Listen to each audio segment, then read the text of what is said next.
Un dimanche matin, petite promenade apéritive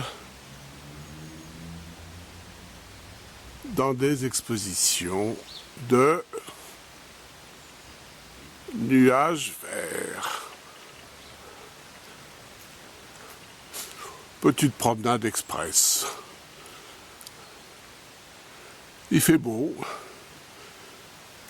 Nuage vert est ouvert. Et nous sommes accueillis par les Huros, peuple qui vit sur des îles en bambou sur le lac Titicaca au Pérou, entre Pérou et Bolivie, le lac le plus haut du monde, pour cette exposition intitulée OEAUX. Voilà. Et ici, c'est Vincent qui nous accueille, Vincent Van Gogh, un buste de Audebert, et un Vincent qui est tout bleu entre ciel et eau, cette matière qui nous constitue de façon très majoritaire. On est fait d'eau. Et puis, pour évoquer cette thématique gigantesque, puisque c'est tout le vivant qui est marqué par l'eau, on a rassemblé des pièces assez différentes, aussi bien des photos originales des crues de 1910, une gabarre par une artiste de 1900 qui montre cette gabarre sur la Dordogne près de Bergerac, le travail de Alika Lindbergh sur les Yanomami en forêt amazonienne, où évidemment la question de l'eau est si importante, le grand Élysée reclus, illustré par Kupka, et ce géographe qui est un pré-écologiste.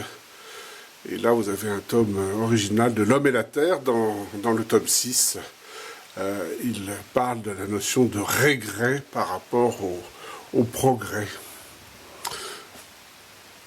Ici, c'est Ronald Curchod, qui vit en France, entre Toulouse et le Lot, qui a fait l'affiche d'Histoire de passage et qui avait fait pour le compas de Chartres cette magnifique affiche sur le thème de l'eau. Et puis Giono, avec l'association des Amis de Giono, Eau vive, un film qui a été aidé par EDF, qui nous a prêté quelques pièces originales de la revue de l'époque, 1956 et 1958, et la célèbre chanson de Guy Béard sur l'eau vive, qui correspond à ce film très important de Giono, qui lui aussi était un pré-écologiste et pacifiste. Voilà. Alors, dans tous ces éléments un peu apéritifs et divers, une exposition prismatique avec des objets de civilisation différentes, avec des panneaux qui sont des panneaux pédagogiques. On a le travail assez marquant d'Hervé Bernard, dont on a mis quelques éléments, ce sont des diptyques avant-après, sur Paris, un Paris inondé avec la mer qui monte, tandis qu'on entend la voix de Bernard Plessus, dont on va parler. Au fil de l'eau, film très important, l'affiche originale, 1931, la Dordogne avant les barrages, et puis de façon beaucoup plus récente, évidemment le tsunami. Voilà, on ne va pas regarder tous les documents, mais il nous semblait important aussi de parler de l'aspect intellectuel avec L'eau et les rêves de Bachelard, et dans le livre, il y a un article remarquable de Thierry Pacaud, et puis Book, Winsor McCay, Le fleuve des âges, Bergougnou, qui est fidèle à Nuages Verts, qui était là encore en juillet, Ivan Illich, H2O, les eaux de l'oubli, et puis des choses plus anciennes, les fameux hydropathes, ceux qui ne boivent pas d'eau, et puis la mer de Trenet, et des éléments de civilisation différentes ou de la culture populaire jusqu'à Popeye. Guy Botson qui détourne Magritte, et puis on verra beaucoup d'œuvres de lui l'année prochaine, et puis une pièce exceptionnelle, vraiment exceptionnelle, une pièce unique, 1726, c'est le plan de la Dordogne, avec un développement particulier puisque la partie ici qui va jusqu'à la Gironde est simplement résumée, et donc c'est la Haute Dordogne qui est développée pour le marquis de Brancas sous Louis XV, de manière à essayer de voir comment rendre cette Haute Dordogne navigable, et le détail des lieux et des travaux. Donc c'est quelque chose de complètement exceptionnel, et qui est présenté, qui appartient aux collections de Nuages Verts, qui a été donné aux collections de Nuages Verts par un collectionneur. C'était dans un château français, vendu à un antiquaire allemand, et c'est revenu donc en France, et c'est maintenant définitivement dans les collections de Nuages Verts. C'est une pièce vraiment remarquable. Donc ce plan qui se déplie et qui est bien sûr entièrement dessiné à la main et colorié. Et puis on ne rentrera pas dans le détail, mais le cœur de l'exposition, pourquoi cette exposition a été faite? Eh bien parce qu'il y a eu un travail réalisé avec le très grand photographe Bernard Plessus.